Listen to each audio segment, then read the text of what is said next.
आदिदेव नमस्तुभ्यं प्रसीद मम भास्कर। दिवाकर नमस्तुभ्यं प्रभाकर नमोऽस्तु ते। सप्ताश्वरधमारूढं प्रचण्डं कश्यपात्मजं श्वेतपद्मधरं देवं तं सूर्यं प्रणमाम्यहम्।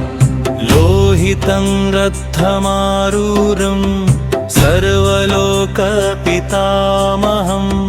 महापापहरं देवं तं सूर्यं प्रणमाम्यहम्। त्रैगुण्यं च महासूरं ब्रह्मविष्णुमहेश्वरं महापापहरं देवं तं सूर्यं प्रणमाम्यहम्। बृंहितं तेजसां पुञ्जं वायुमाकाशमेव च प्रभुं च सर्वलोकानां तं सूर्यं प्रणमाम्यहम्। बन्धूकपुष्पसङ्काशं हारकुण्डलभूषितम् एकचक्रधरं देवं तं सूर्यं प्रणमाम्यहम्।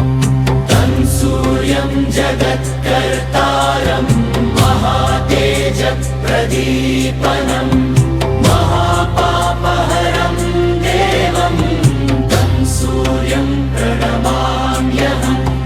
तं सूर्यं जगतां नाथं ज्ञानविज्ञानमोक्षदं महापापहरं देवं तं सूर्यं प्रणमाम्यहम्। तं सूर्यं जगतां नाथं ज्ञानविज्ञानमोक्षदम्